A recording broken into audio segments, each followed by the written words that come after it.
Hola, buenos días.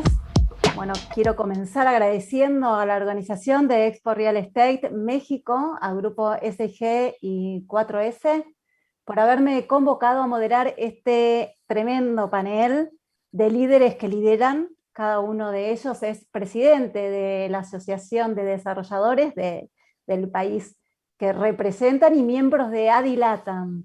Hoy tenemos presentes a Chile, Perú, Costa Rica, Guatemala y Argentina, y faltan México, Paraguay, Uruguay, Colombia, Ecuador y Nicaragua. Estos 11 países conformamos ADILATAM. Quiero comenzar diciéndoles una frase que leí hace muy poquito y me pareció muy buena, ¿no? Que dice: ¿de qué sirve derribar los muros de mi oficina si no derribo los muros de mi mente? Así que con esta premisa los invito a todos los que están viéndonos que disfruten de este evento, de este Expo Real Estate México, abriendo las mentes. Hola a todos. Voy a comenzar por Mauricio. Mauricio, me gustaría que te presentaras, que contaras quién sos, además de presidente de ADI Chile, y que nos hables del comportamiento del mercado en Chile. Muy bien. Muchos saludos a todos, gracias por la invitación. Yo soy Mauricio Varela, estudié Administración de Empresas hace ya un montón de años en Chile y he trabajado en la industria inmobiliaria chilena por más o menos 25 años en Empresas Socobesa, que es un desarrollador de los principales en Chile con foco en el mercado residencial, pero también hacemos algunos proyectos comerciales e industriales. Y soy presidente de ADI Chile hace 4 años, que es una asociación gremial con bastante prestigio en Chile que agrupa a un poco más de 50 de las mejores empresas de desarrollo inmobiliario del país. Déjame contarles, les quiero contar un poco, creo que todos hemos vivido una tremenda crisis a partir de la pandemia. Y es interesante compartir lo que ha ocurrido en cada uno de los mercados porque me parece que la reacción, aunque tiene probablemente cosas similares, también tiene sus propias particularidades. Y en el mercado chileno me voy a referir al mercado de la ciudad de Santiago. Chile es un país pequeño y el mercado está bastante concentrado en la ciudad de Santiago y ahí tenemos cifras bastante fidedignas de lo que ha ocurrido. Entonces, todos los comentarios son fundamentalmente sobre el mercado de Santiago. El mercado de Santiago, el mercado residencial de Santiago, tiene un volumen de más o menos 6.000 millones de dólares de venta anual de viviendas nuevas. Eso es el tamaño del mercado previo al COVID. Y el año 2020 la venta cayó, hubo meses donde cayó tipo 50-60%, pero en la suma del año el mercado en valor cayó un 22%. ¿Ah?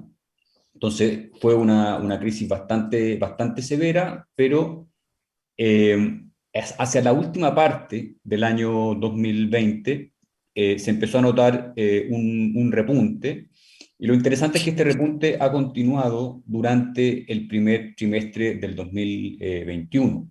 Ya tenemos cifras hasta marzo del mercado y nos indican que la velocidad de venta de este primer trimestre, si uno la anualizara, significa que estamos andando a una velocidad incluso levemente superior a la velocidad previa al COVID. Y esto es cierto tanto para el mercado de casas como para el mercado de departamentos.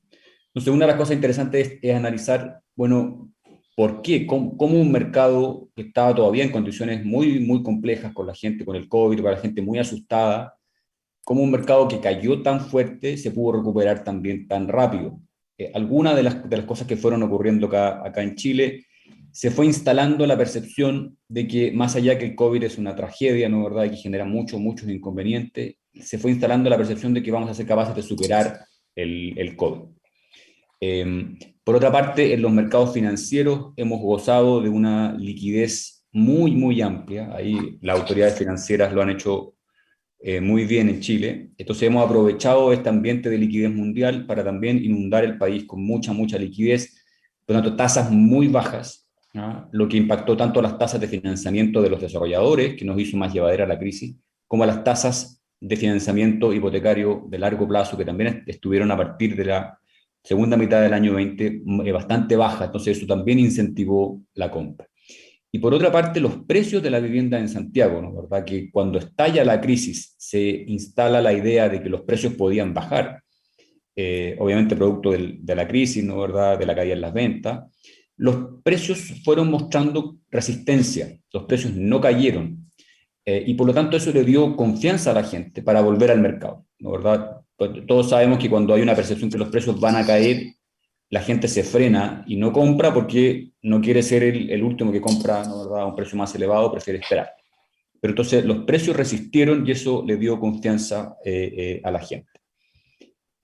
Cuando uno analiza los dos segmentos principales del mercado residencial, los departamentos y las casas, en Santiago la tendencia que veníamos viendo desde más o menos el año 2010 era un crecimiento del mercado de departamentos más rápido y un estancamiento del mercado de casas. Entonces, en términos relativos, los departamentos crecían, las casas muy estancadas. Entonces, cada vez el mercado de departamentos era más grande como porcentaje del mercado. Y si así, hace 10 años atrás, el mercado estaba repartido 50% en departamentos, 50% en casas, llegamos a estar, previo al COVID, casi 80% departamentos, 20% casas. Y es interesante analizar lo que ha ocurrido con el COVID. Y es que Perdóname, Mauricio, perdóname, sí, 80, post-COVID, 80% casas, 20 departamentos. no, previo al COVID era 80% departamentos. De cada 100 unidades que se vendían, Sí, 80 previo, eran, ok, ok. ¿Y 80 eran ahora? departamentos. Y lo que ha ocurrido con el COVID es que las casas comenzaron a andar a una velocidad por sobre su tendencia. Entonces, los departamentos recuperaron su tendencia, más o menos sus niveles previo al COVID hoy día, pero las casas han acelerado más que los departamentos. ¿Ah? Entonces, hoy día los desarrolladores que hacemos casas, en el caso de la empresa que yo trabajo, hacemos tanto casas como edificios. Los desarrolladores de casas en Santiago están pasando por el mejor minuto de los últimos 10 años, porque están enfrentando un mercado de casas, bueno, ¿verdad? Más fuerte. Entonces, la pregunta interesante que surge es si hay un cambio estructural en la demanda en el mercado. O sea, si es que ahora van a ser las casas el producto con mayor crecimiento, y como les digo, hace 10 años que las casas venían muy estancadas, ¿no? ¿Verdad? Era el producto que no crecía, era el segmento de mercado que no crecía, y ahora está creciendo. Entonces estamos todos con la pregunta, bueno, ¿esto es algo solamente de unos meses post pandemia? ¿Es un aceleramiento de corto plazo? ¿O hay detrás un cambio más estructural? No hay respuestas cerradas, hay hipótesis, ¿no, verdad?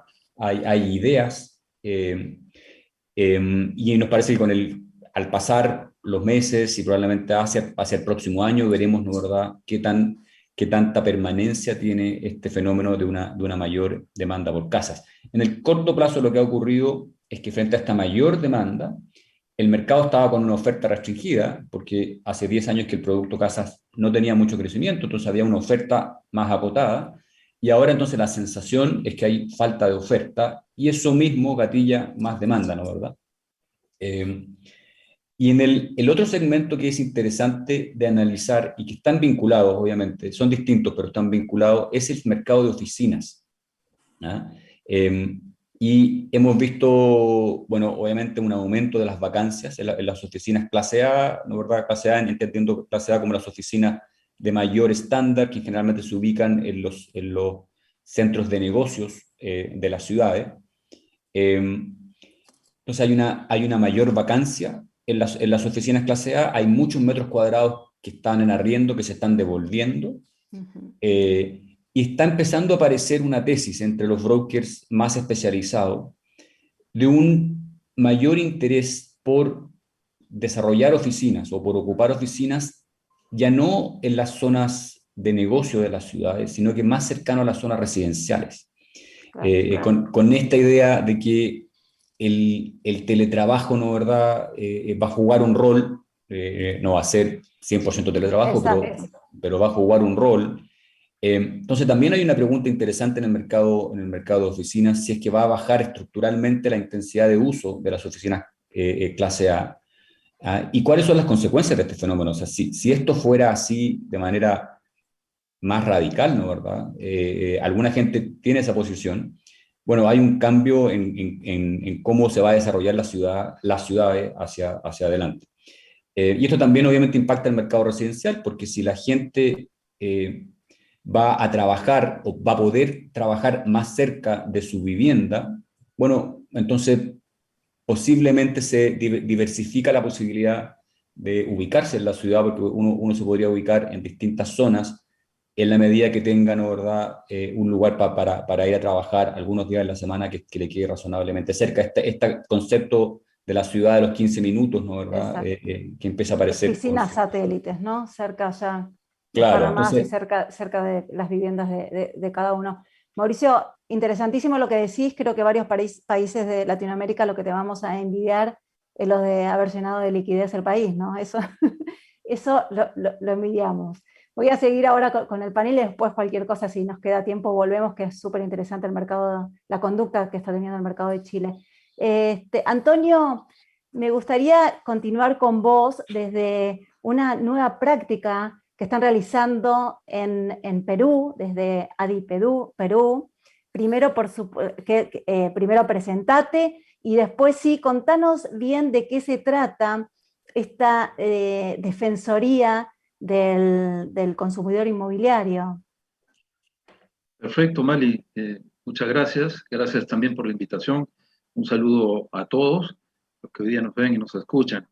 Sí, les voy a explicar un poco lo que tú mencionas sobre algo que surgió como práctica nueva, novedosa, como un efecto de reingeniería, llamémosle así, ¿no? Y también unos breves comentarios sobre lo que puede ser hoy en día el análisis de la realidad, digamos, de construcción y desarrollo de proyectos urbanos en el Perú, ¿no? Mi nombre es Antonio Amico Menuto, soy actualmente presidente de ADI Perú, recién tengo un mes en el cargo, me antecedió Marco del Río, a quien estoy seguro muchos de ustedes conocen, ¿no? Y también soy director y gerente general de Menorca Inversiones, que es una empresa que se dedica a la habilitación urbana, ¿no? Entonces, básicamente también, al igual que Mauricio, estudié administración de empresas y tengo 25 años en el sector de urbanismo, ¿no? Y vivienda.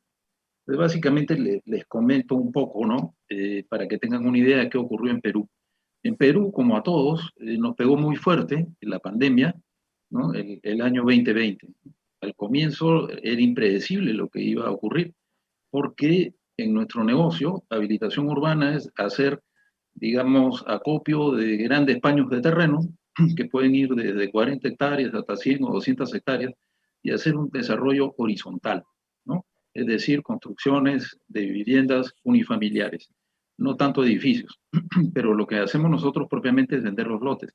Después, en los últimos 2 años, sí, a solicitud del Ministerio de Vivienda de Perú y al gremio en particular, se nos pidió que aportáramos desarrollos de vivienda de interés social, ¿no? Entonces, con esa idea en mente, y dado que el desarrollo de urbanizaciones se hacen en las zonas de expansión urbana, ¿no? Ahí mayormente la secuencia es, en algún caso fue terreno eriazo o fue agrícola y ya no lo es, y entonces se desarrollan estas casas y después, con el tiempo, el ciclo las convierte en algún momento en edificios.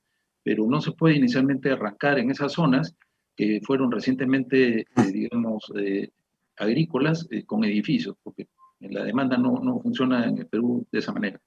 Entonces, después, como decía, con el tiempo desarrollamos un mix con viviendas de interés social que son fomentadas a través del fondo Mi Vivienda que pertenece al Ministerio de Vivienda, ¿no? Ahí, bueno, hemos hecho muchas cosas, tienen distintos tipos de bonos y la idea básicamente es de que en Perú, en este segmento, por ejemplo, hay una deficiencia de 100.000 unidades al año. Entonces, lo que hemos hecho muy recientemente ha sido, digamos, porque como ustedes saben, hay una coyuntura, esa coyuntura no solo la marcó la pandemia, sino también hoy día tenemos una coyuntura política muy, muy fuerte, ¿no? Muy compleja, ¿no? Muy compleja. El tema de la pandemia lo pudimos superar, ¿no? A través de la digitalización, porque para visitar nuestros proyectos, como era la costumbre, tenías que ir de una manera presencial y a la caseta de ventas, etcétera, ¿no? El proceso ya muy conocido. Entonces, nosotros tuvimos la suerte que antes de la pandemia ya estábamos enfocando nuestro desarrollo e investigación hacia avanzar en el tema de la digitalización.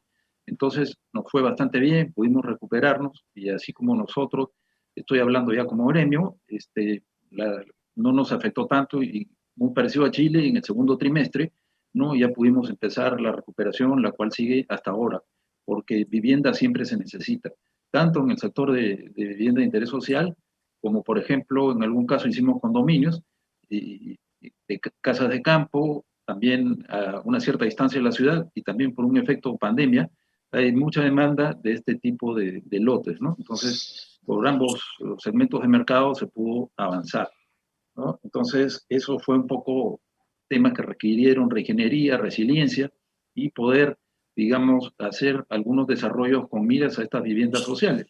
Nosotros en el interín pensamos, bueno, vivienda y construcción en el Perú siempre es un segmento y en cualquier país muy especializado, ¿no? Se venían las elecciones, entonces nosotros habíamos hecho un estudio sobre el urbanismo y el desarrollo urbano en los últimos 20 años en el Perú y por qué la situación es como está hoy día en el Perú, mayormente informal, ¿no? Se sacaron conclusiones muy potentes, ¿no? Básicamente, para no expandirme tanto, les voy a decir que requería de un reenfoque por parte del Ministerio de Vivienda. El Ministerio de Vivienda, bueno, inicialmente no lo habíamos contactado porque la idea era estas sugerencias de lineamientos de política nacional de vivienda, presentárselas a las distintas fuerzas políticas para que las tuvieran en consideración en caso alguno de ellos saliera electo, digamos, como presidente de la República. En fin, después el ministerio se enteró, nos pasó la voz, le hicimos la presentación de estos lineamientos, ¿no? Que no pretendía ser una enciclopedia, sino simplemente lineamientos. Ellos encontraron muchas coincidencias con nosotros y lo han tomado y como parte de su lineamiento de política nacional de vivienda, ¿no? Entonces, por ese lado, digamos, se ha podido coincidir en cambiar lo que hoy día, como se puede ver en el tema político, hay mucha gente que está disconforme, digamos, al interior del país y reclaman un cambio, ¿no? Entonces, ese cambio tiene que ser positivo. Nosotros creemos que el cambio tiene que partir por la gestión, digamos, de lo que se ha venido haciendo, porque en sí el sistema económico que se tiene, de economía social de mercado, sí funciona, ¿no? Lo que pasa es que la gestión no fue quizá la mejor, ¿no? Y en ese sentido, lo que nosotros tratamos como gremio es aportar a ese segmento para que esas cosas definitivamente cambien a través del reenfoque de esta política, ¿no? Entonces pudimos, y para cerrar esa idea, pudimos ver, si nos remitimos a lo que es un poco como nuestro decálogo en ADI, ABC, TEO, que es ahorro, bono, crédito, terreno, edificaciones, otro.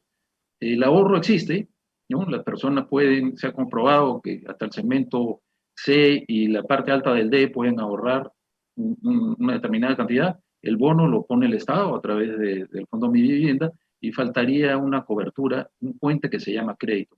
Para eso también les hemos dado ideas, ¿no? Y esperamos de que con ese programa, que lo estamos hoy día ofreciendo a los dos contendores políticos que van a pasar a la segunda vuelta, lo puedan hacer suyo y solucionar un poco el clamor de esa población que ha visto que las cosas no han cambiado, ¿no? Eso por un lado. Como consecuencia, sería la segunda parte, que tú también lo mencionaste, he creído importante hacer esta pequeña introducción para que se entienda un poco cuál es la situación en este momento en el Perú, ¿no? Y como parte de esa reingeniería que mencioné, eh, llegamos a la conclusión de que había que hacer algo distinto para poder, digamos, ser más proactivo y menos reactivo, ¿no? En Perú tenemos una entidad que se llama el Indecopi, que es una entidad del Estado y básicamente lo que hace es investigar, ya sea de oficio o por denuncia, ¿no? Ir a tu obra y eventualmente ponerte multas que son muy grandes. El problema ahí es de que el Indecopi, a pesar de que analiza obras y pone sanciones, no tiene una entidad técnica que diga que lo que se hizo, lo que se reclama, está mal y que siendo así el constructor o el desarrollador tendría que hacer algún tipo de resarcimiento. Entonces, en nuestro caso, digamos, dijimos, no, hay que hacer algo distinto. ¿Por qué no creamos el defensor del cliente inmobiliario? ¿Fue Entonces, idea de ustedes? ¿Fue proactividad directamente de ADI Perú o Indecopi le sugirió? no, no, en realidad fue, llamémosle una, primero nosotros teníamos la inquietud, después resultó que el que cayó como presidente de Indecopi en el camino, que había tenido también estas ideas, resultó que era un abogado de un estudio conocido, resultó después que el Estado lo llamó para que sea presidente de Indecopi. Entonces, y nosotros ya teníamos también esa iniciativa. Entonces nos llamó y nos dijo, oye, nosotros en Indecopi no queremos tener estos casos, porque la verdad nos complican, no tenemos los técnicos, por favor ustedes desarrollen la idea, que como digo ya la teníamos. Entonces como ADI lo que hicimos fue llamar a los otros dos gremios que están en el sector inmobiliario, que es la Cámara Peruana de la Construcción, CAPECO, y ACI, ¿no? Que es la Asociación de Empresas Inmobiliarias. Entonces nos juntamos los tres gremios y hicimos el desarrollo de este tema que nos tomó más o menos 15 meses, no fue tan fácil ponerse de acuerdo y hacer los lineamientos, pero lo logramos crear, ¿no? Y la idea era atender, digamos, es una organización, digamos, sin fines de lucro, que lo que quiere es atender los reclamos de los usuarios del sector inmobiliario, ¿no? ¿Esto para qué? Para poder generar confianza y bienestar en el entorno, de manera que las conciliaciones puedan hacerse de una manera rápida y directa, ¿no? Contame, Entonces, Antonio, ese porcentaje de conciliaciones. ¿Cómo van? ¿Desde cuándo se pusieron en práctica sí, te esta cuento, asociación y qué porcentaje de acuerdos logran tener? sí, acá, como mencioné, había la vía original que era el Indecopi y después esto del defensor del cliente inmobiliario que se lanzó recientemente en diciembre del año 2020, ¿no? Bueno, el tiempo pasa rápido, me pareció reciente, pero ya no es tan reciente porque estamos en mayo, ¿no? Exacto. Y la idea era generar, como decía, confianza y proactividad y eficiencia. ¿Por qué? Porque si interviene Indecopi, ¿no? Y te pone, por ejemplo, una multa, la multa puede ser a la discreción del funcionario y pueden ser mucho, mucho dinero y eso va generalmente a las arcas de Indecopi porque el Ministerio de Economía le dice financiate con las multas que tú pongas. Entonces eso también es un incentivo perverso porque a veces te persiguen, digamos, sin mayores fundamentos, ¿no? Entonces, y en todo caso, aquel que se siente, digamos, perjudicado, no recibe mayormente ningún tipo de satisfacción económica ni nada, ¿no?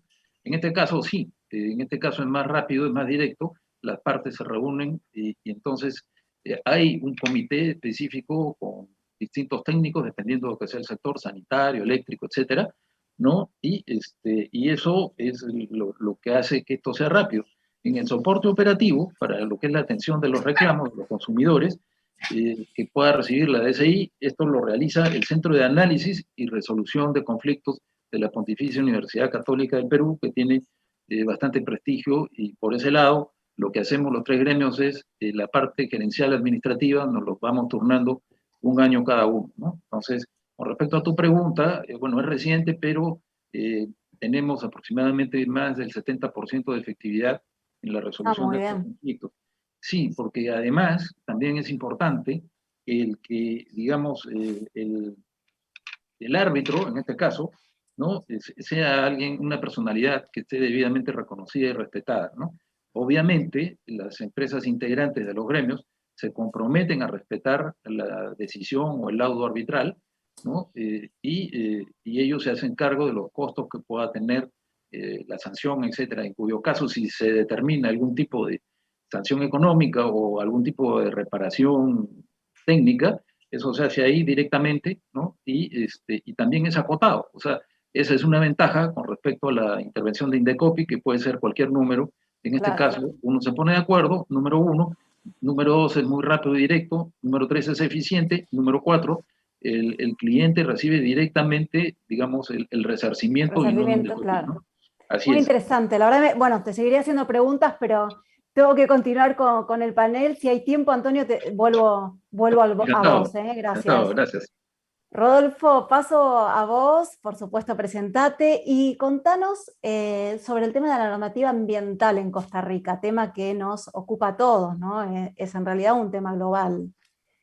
Así es, de nuevo, saludos a todos y muchas gracias a los organizadores.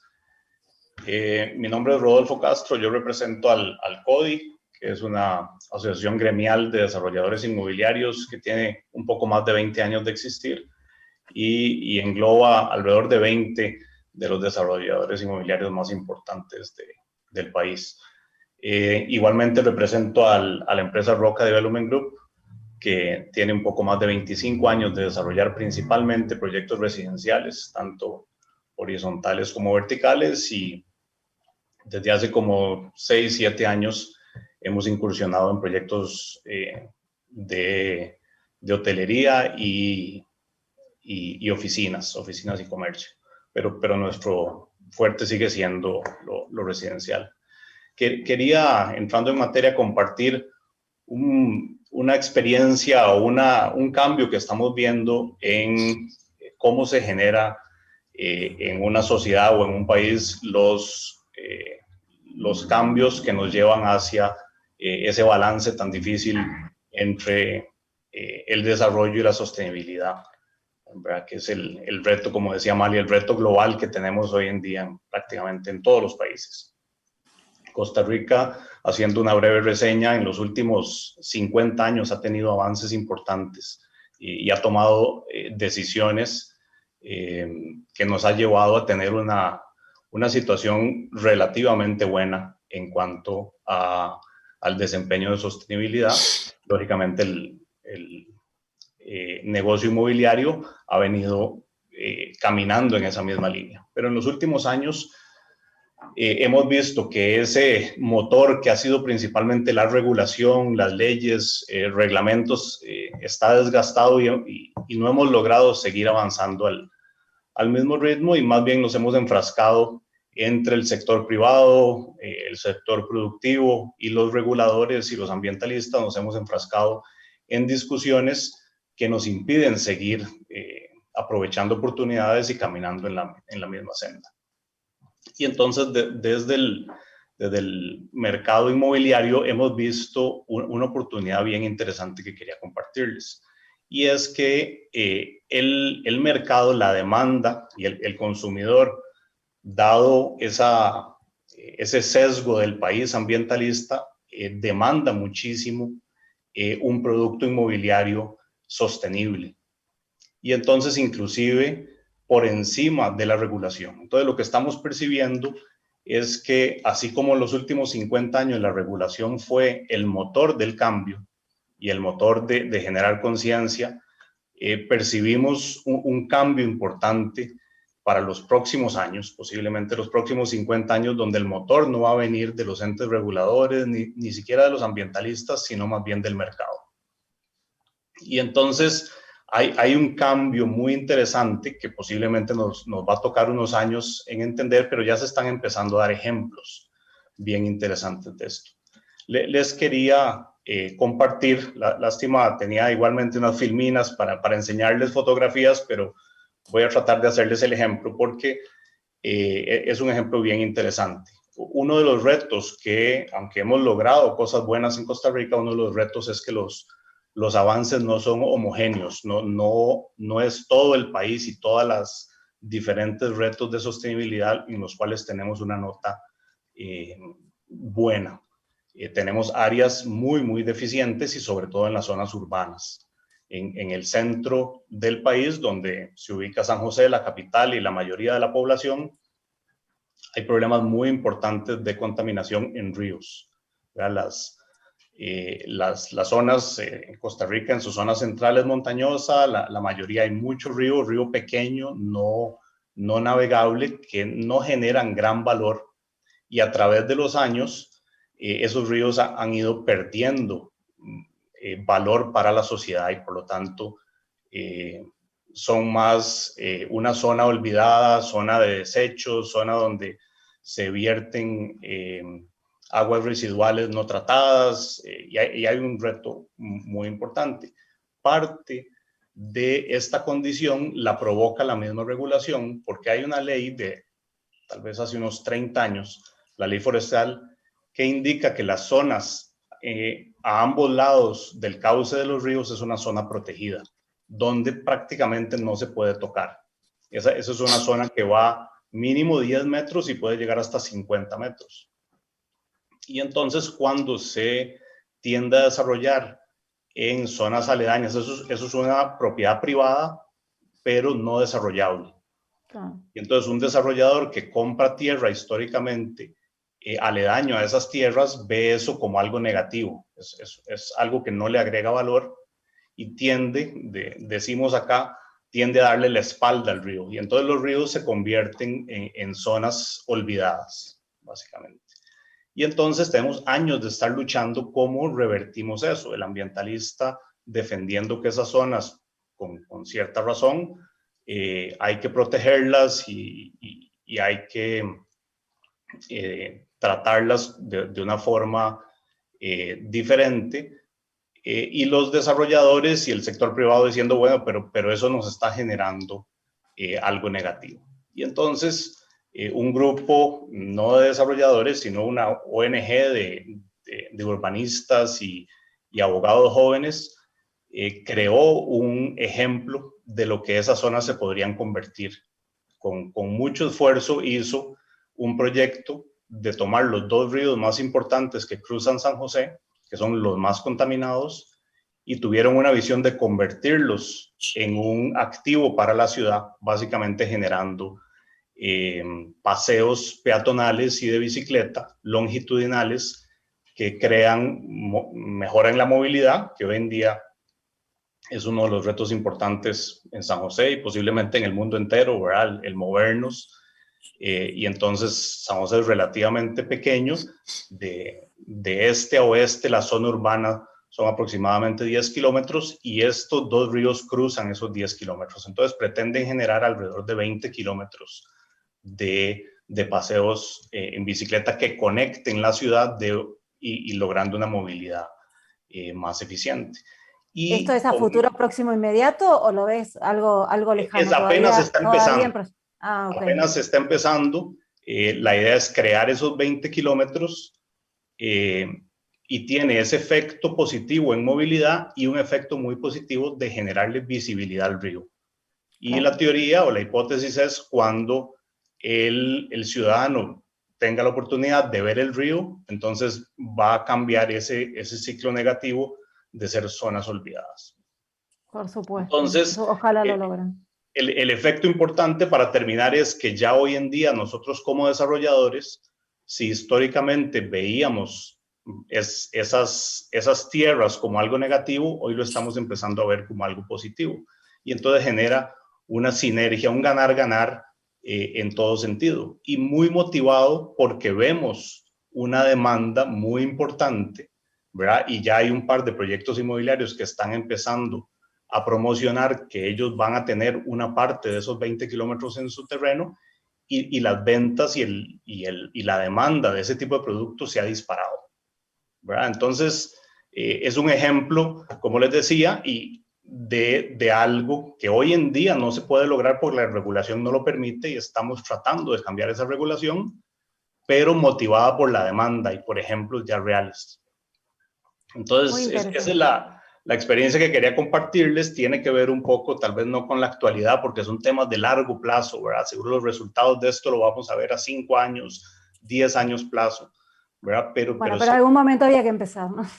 Es Exacto. así, si no, no hay manera de lograrlo. Gracias, Rodolfo, y ojalá tengan éxito. Gracias. Eduardo, voy a pasar con vos.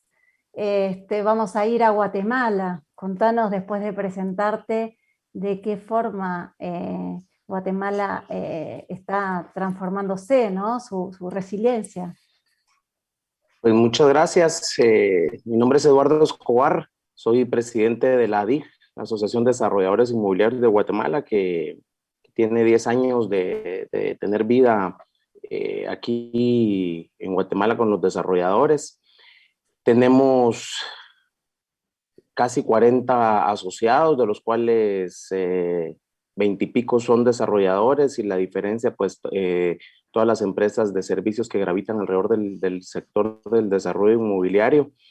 Somos, pues, una asociación bastante bien conformada, y ese es por el lado de la asociación. Y por el lado privado, trabajo en Grupo HPB, que es una empresa que se dedica al desarrollo inmobiliario, entre otras cosas viendo la parte comercial y la parte de estructuración de proyectos. Desde el lado con un poco de experiencia en los últimos 20 años en desarrollo residencial, desarrollo también de soluciones llave en mano para clientes corporativos, y también en los últimos años incursionando en proyectos de uso mixto, que ahí ya empiezo a encontrar bastante similitud ahí con lo platicado con los colegas. Pues el día de hoy, entrando de lleno, me toca exponer un poquito recibiéndoles qué ha sucedido en Guatemala. Antes de eso quiero dar de una manera muy breve algunas cápsulas económicas de cómo funciona Guatemala. Pues digamos, primero estamos ubicados en la puerta trasera, que decimos nosotros, de Estados Unidos y México, con un mar Atlántico y un mar Pacífico que nos posiciona en una zona estratégica geográfica para efectos logísticos en Centroamérica, digamos, y todas esas transacciones que se dan a nivel de Latinoamérica hacia el mercado más grande, que en este caso es Estados Unidos. Una buena actividad económica de Guatemala también depende de sus exportaciones. Somos un país de 17 millones de personas, de las cuales el 50 y pico por ciento estamos en la población económicamente activa. No hemos podido mejorar esa parte, pero cada día con el tema del acceso a la tecnología consideramos que va a ir mejorando esa parte. Tenemos un Producto Interno Bruto aproximadamente de 80 mil millones de dólares. Gozamos con el beneficio, digamos, de las partes malas que ha tenido para todos nuestros países latinoamericanos y más centroamericanos en cuanto a la migración a Estados Unidos por diferentes motivos, pero principalmente por temas de trabajo. Tenemos estadísticas que 1,5 millones, 1,800,000 guatemaltecos han migrado a Estados Unidos. Eso pues tiene su connotación pues, negativa para la parte socioeconómica, digamos, y familiar, pero por el otro lado también tiene cosas positivas, empezando por el tema de las remesas. Las remesas los últimos 3 años superaron nuestro presupuesto nacional. Hoy las remesas anuales alcanzaron el año pasado 11 mil millones de dólares. Eso viene a dinamizar nuestra economía de una manera muy fuerte, porque mucho se va al consumo y otra parte se va a la inversión, principalmente consumo, pero fortalece el sistema económico de Guatemala. Cosas buenas, digamos, siempre en el contexto de la parte de la resiliencia del mercado guatemalteco. La tasa de cambio no cambia en los últimos 20 años en Guatemala. Se mantiene entre 7 y 8 quetzales por dólar. Básicamente porque han hecho muy bien las instituciones de gobierno, principalmente la Junta Monetaria, que está muy bien conformada, ese manejo macroeconómico de la economía, acompañado de una tasa de cambio relativamente bastante estable, y también acompañado de una serie de marcos de acción que manejan los bancos. Hace 15 años habían 30 y pico de bancos en Guatemala, ahora hay 14, 16 bancos con normas bastante fuertes.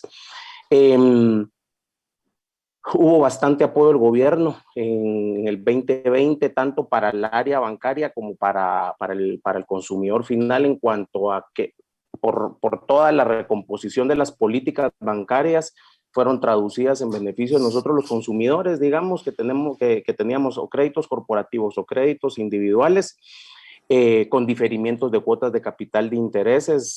Empezaron con 2 meses, después con 3 y después hubo hasta 6 meses. Con las reservas monetarias hubo otro poco de inyección para ver algunas subvenciones de algunos buenos quetzales para una cantidad de familias, lo que permitió también dinamizar. Así que la reestructuración de los créditos, acompañado de una buena política de junta monetaria, Las exportaciones de Guatemala son más de 11,000 millones de dólares al año. Cabe mencionar, y después caigo en el tema del desarrollo inmobiliario, porque todo esto nutre, digamos, la estabilidad del mercado inmobiliario en Guatemala. Somos un país exportador, tenemos una posición geográfica muy beneficiosa y también un clima muy beneficioso que nos permite, por tema logístico, somos un país maquilero, digamos. Por temas agroindustriales, hay mucha exportación de banano, de azúcar, de café y de cardamomo a mercados, y en ese orden, Estados Unidos, Centroamérica y Europa. El área de exportación de servicios, principalmente por Contact Center y BPO, también tenemos una buena exportación de servicios, aproximadamente 4,000 millones de dólares en franco crecimiento, y ahí va a topar en la medida que tope la capacidad instalada de operación bilingüe en Guatemala.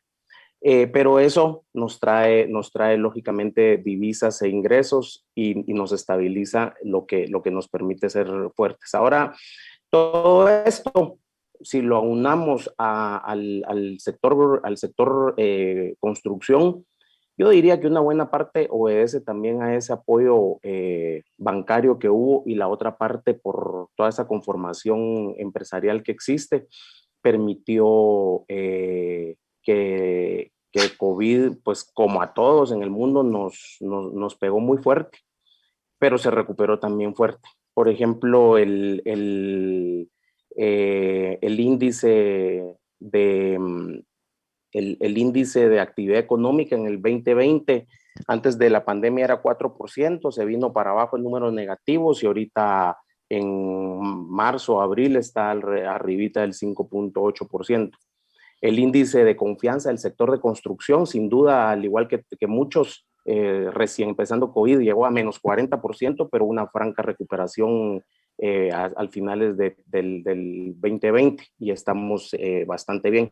De ahí encuentro mucha similitud, con lo que mencionaba Mauricio sí. en Chile.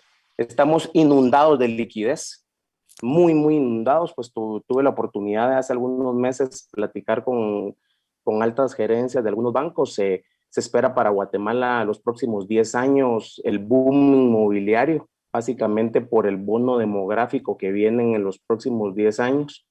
Entonces viene una buena cantidad de población que va a comprar o rentar apartamentos, entonces o residencias, digamos, hacen nacer una demanda bastante atractiva. También encuentro mucha similitud de que se dispararon las casas. Guatemala funcionaba mucho alrededor de Ciudad Guatemala, pues aquí se concentra bastante la actividad económica, pero al igual que creo que lo mencionó Antonio o Mauricio, ya en los últimos 5 años se empezaba, pero por temas de tráfico, por temas estructurales, de urbanismo principalmente, a salir nosotros le llamábamos ciudades satélites, pero más bien porque solo iban a dormir, y más que fueran autónomas en todo sentido.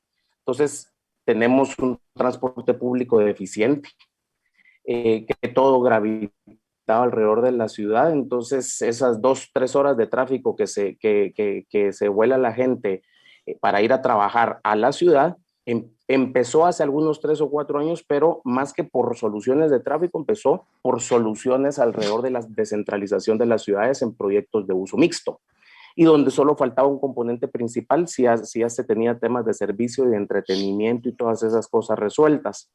O colegios, digamos, que mucho gravita alrededor de los colegios de las familias también. Se empezó a descentralizar, pero por la fuerza del desarrollo inmobiliario, porque sí era muy marcado hasta hace 10 años de que yo vivo fuera de la ciudad, pero porque quiero jardín, casas. Y después los apartamentos bueno, voy a sacrificar el tema de jardín y esa comodidad de casa, pero por la necesidad de estar cerca del trabajo. Eduardo, sin duda, ¿sí? Nada, se redondea, que tengo que ir Okay, cerrando. entonces, interesantísimo, envidiable, y creo que nos vamos a ir a desarrollar a Guatemala, ¿no? Perfecto, voy Tus hermanos latinoamericanos iremos. Voy redondeando rápidamente. Oficinas corporativas golpeadas, oficinas en espacios pequeños descentralizados de la ciudad, con un área de oportunidad, apartamentos y casas nuevamente con oportunidad, logística, en el último punto, digamos, no tantos parques industriales tan grandes, sino más pequeños con una buena oportunidad, oficinas corporativas golpeadas, retail golpeado todavía, descentralización en la apuesta y mucho el desarrollo en el interior de la República también nos viene a dar oportunidades al desarrollador inmobiliario en cosas que no se miraban hace 10 años. Ya empezaron edificios de apartamentos en ciudades del interior que no era algo tradicionalmente usual en Guatemala. Así que con eso voy redondeando. Gracias a Dios estamos relativamente bien en Guatemala, acompañados de mucho trabajo y viendo cómo salimos todos adelante en el gremio. Muchas gracias, Eduardo. Muy interesante saber que la palabra dinamizar existe, ¿no? en algunos lugares. Voy a pasar a Damián como para hacer un cierre. Damián, me gustaría que te presentaras. Si querés que hagas un resumen coyuntural contrapuesto, ¿no? Un poquito a lo que acaba de contar Eduardo, lo que estamos viviendo aquí. Y me gustaría básicamente luego que te centraras en tu función de presidir este año a Adilatam y cuentes fin, potencialidades, objetivos y lo que tengas ganas sobre lo que estamos realizando desde esa unión, ¿no? Bueno, gracias Mali, gracias a mis colegas por acompañarme en este interesante encuentro y gracias por supuesto a los organizadores de esta actividad. Efectivamente soy, como bien decías, el presidente de la Cámara, de la CEDU, que es la Cámara de Desarrolladores Inmobiliarios, que agrupa a nuestros colegas en la Argentina, y desde hace un tiempito también presido Adilatam.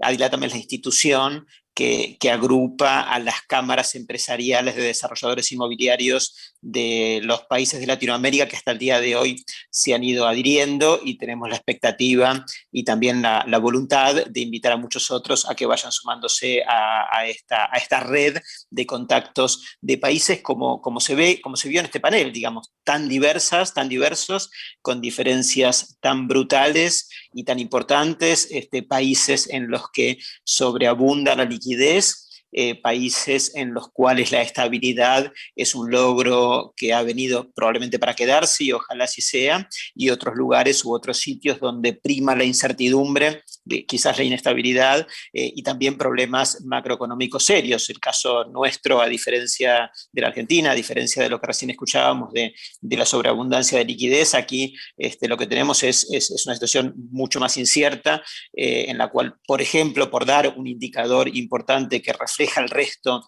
de las condiciones de nuestra economía, al día de hoy en la Argentina tenemos una inflación del orden del 4%, ¿verdad? Mensual, ¿no? 4% mensual, o sea, eso básicamente plantea arenas movedizas en las cuales cosas tan elementales para el desarrollo inmobiliario como el crédito hipotecario y el acceso a la vivienda a largo plazo se vuelven básicamente imposibles, porque básicamente semejante volatilidad es una gran enemiga de relaciones crediticias a largo plazo, como por ejemplo son los créditos hipotecarios. Con estas brutales diferencias entre tantos países de la región, es que en algún momento nos preguntamos si tenía sentido crear alguna institución, como es el caso de Adilatam, que nos juntara, y nos preguntamos si había algo en común que podíamos hacer. Adilatam nace hace unos 4 años aproximadamente, en el marco de los congresos presenciales. Recordarán todos que existían los congresos presenciales, ojalá algún día vuelvan, ¿no? Y algunos países, entre los que no estaba la Argentina, tomaron la decisión de plantear este desafiante proyecto de empezar a reunirse, y la verdad que al principio no tenía mucho más sentido que estos encuentros súper esporádicos presenciales que se hacían en cada una de las reuniones que a lo largo de todo el continente, en forma rotativa, iban planteándose. Y al principio eran poquitos países. Luego lo que ocurrió es que la pandemia fue un disparador de algo sustancialmente distinto también en esta materia.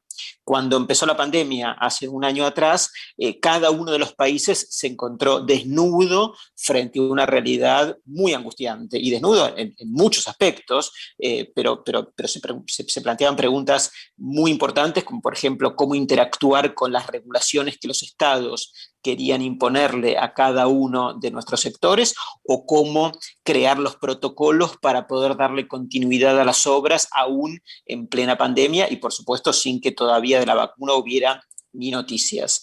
Y cada ADI, el nombre genérico es ADI, ¿verdad? En algunos países se llama ADI, en muchos otros no, el caso de Argentina no, por ejemplo, ¿verdad? ADI es Asociación de Desarrolladores Inmobiliarios. Pero como el nombre genérico es ese, es el que solemos utilizar. De ahí el nombre de ADI LATAM. Y entonces cada país empezó a preguntarse internamente si cabía consultarle a otro país cómo estaban armando los protocolos o cómo estaban interactuando con los gobiernos que en aquel momento repentinamente habían paralizado las obras en todas partes, básicamente. Entonces empezaron a crear estos encuentros vía Zoom en los cuales se intercambiaban estas experiencias, y ahí fue que desde CEDU fuimos convocados y empezamos a participar con mucha intensidad en muchos encuentros. En aquella época eran si mal no recuerdo, unas por semana, porque el problema era tan grave que el recoger las experiencias de otros países era como agua en el desierto, ¿verdad? O sea, era información de súper utilidad. Esto duró varios meses. Ya en el segundo semestre del año pasado, por lo menos lo que tenía que ver con el intercambio de información vinculado con el COVID y con la continuidad de las obras y con la relación con el gobierno, fue saliendo un poquito de la agenda, porque cada uno estaba acomodado en sus propias realidades, y ahí fue que con Mali, que me acompaña en el liderazgo de nuestra institución en la Argentina, tomamos la iniciativa de proponerle al resto de los colegas si tenía sentido poner en valor esta institución que había nacido tiempo atrás con estos esporádicos encuentros presenciales y que había tomado tanta interacción y tanto vigor en el pleno COVID, si tenía sentido utilizar la plataforma para hacer muchas más cosas. Elaboramos un pequeño proyecto, lo presentamos al resto de nuestros colegas. Este proyecto incluía el reformular las reglas o las relaciones entre todos los colegas, y bueno, de la mano de ese proceso es que fuimos elegidos para conducir ADI LATAM, y es lo que estamos haciendo en la actualidad. La conformación de ADI LATAM tiene por objetivos ser un espacio en el cual intercambiemos las opiniones, intercambiemos los logros, intercambiemos los desafíos entre cada uno de los países, y de verdad nos parece que hay un espacio de interacción de muchísimo valor. Pero también es verdad y también es cierto que el hacer crecer y darle mayor visibilidad y mayor trascendencia a una organización nueva como es ADI LATAM requiere no solamente mucho trabajo, sino también mucho compromiso de cada uno de los países participantes. Así que a la hora de reformular los estatutos de ADI LATAM, cosa que hicimos para darle mayor potencia y mayor solidez, una de las cuestiones esenciales que pusimos en la agenda es que las decisiones que se tomen sean por consenso completo entre cada uno de los miembros. Es decir, solamente estamos decididos a llevar adelante proyectos, iniciativas y propuestas que tengan el 100% del consenso de los miembros. No la mayoría, ni siquiera votaciones, digamos. O sea, esto no es para votar. Esto es para que o estamos todos de acuerdo y llevamos adelante los proyectos, o simplemente los ponemos en stand-by. Por supuesto que muchos nos han preguntado si esto no puede ser un obstáculo a un crecimiento más acelerado de ADI LATAM como tal, y la respuesta es que obviamente sí, pero aún así estamos dispuestos a correr el riesgo de ir más lentos, pero sobre bases claramente más firmes. Esta es una decisión estructural que al día de hoy tenemos y que en el tiempo podrá cambiar. Quizás cuando esté más madura la institución y tengamos mucho más confianza y mucho más conocimiento entre los miembros, quizás pueda cambiar, pero por ahora esta es una decisión que está planteada incluso en los estatutos como primer elemento clave y fundacional. Y el segundo elemento, no menos importante que el anterior, es que los mandatos son de un año, y no más de un año, ¿verdad? O sea, acá no hay reelección, no hay alguien que vaya a quedarse eternamente, y por supuesto también es un problema que sea un año, porque un año a los efectos institucionales es realmente muy poquito, ¿verdad? Es muy difícil generar logros o hacer brillar una gestión solamente en un año.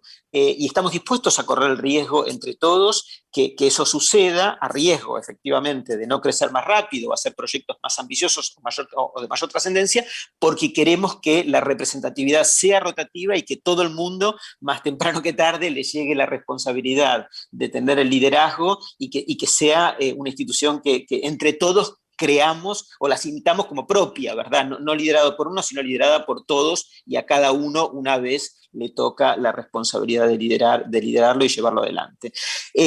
Hay un montón de temas en agenda, hay un montón de actividades que Mali está procurando implementar en los próximos meses, y se ha puesto semejante desafío arriba. Ella lidera la CEDU, ¿verdad? O sea, nuestra institución local, lo cual por supuesto la tiene súper atareada y la tiene trabajando 20.000 horas por día, pero aún así se tomó también el desafío de liderar esta nueva organización, que además tiene toda la complejidad de ser nueva y de que no nos conozcamos. Entonces, ella, que es bastante empática, o muy empática, está intentando hacerse conocida por cada uno de los miembros que nos acompañan hoy y del resto de los presidentes y también de cada uno de los directivos de cada institución.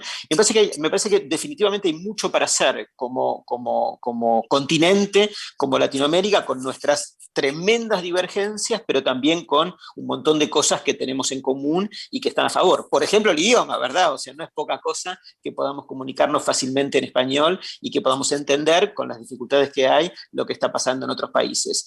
Asignaturas pendientes gigantes, por supuesto, el avanzar... que ya tenemos que ir cerrando, pero... Avanzar con la sustentabilidad, que acá se trató y que es muy importante, avanzar con la incorporación de tecnología, sobre todo en construcción, que tan atrasados estamos en Latinoamérica en general, y muy importante, un tema que se dijo, y con esto cierro, el avanzar con la posibilidad que un país pueda tener desarrolladores que quieran hacer cosas en otros países de la región.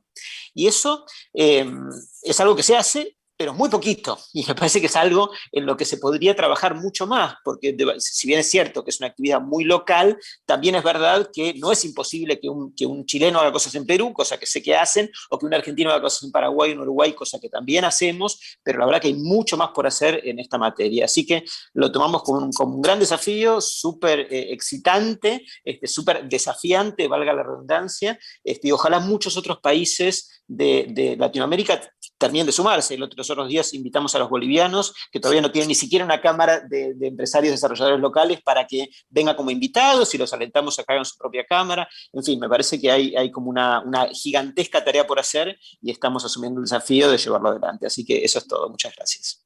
Es verdad, hay mucho por hacer. Desde mi lugar, muchas gracias. Y lo que no te conté es que negocié días de 30 horas, por eso puedo abarcar todo. Bueno, para cerrar, está bueno destacar que no solo compartimos, ¿no?, como se vio, problemáticas cuando nos juntamos a charlar en Adilatam, que todos tenemos, ¿no?, desde las macros hasta déficit habitacional o aprobación de procesos de aprobación, tiempos en los procesos de aprobación, que por lo general es común en casi todos, sino que también compartimos buenas prácticas, como pudieron ver en este panel. Para inspirar, para motivar y, en definitiva, para construir. Muchas gracias.